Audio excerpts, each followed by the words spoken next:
市客家文化园区前身为东市火车旧站，早期以运送大雪山的木材为主，曾经因为铁路停驶而荒废，重新整修规划后，成为休闲旅游的好去处。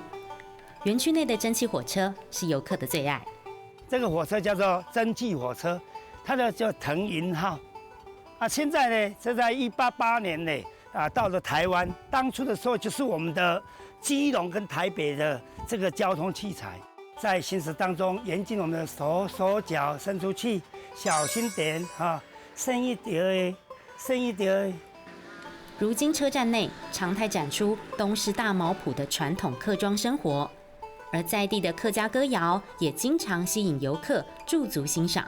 妹妹18岁，坐火车转每家，坐到美术下，2斗米打几耙。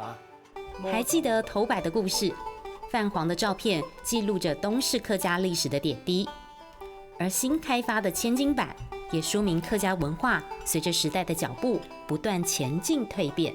新丁版就是天丁，但是女孩子呢，女男平等，所以我们现在有做一个千金版，保留过去火车站的结构和部分陈设，依旧屹立不摇的柱子是台湾第1位女建筑师修泽兰的作品。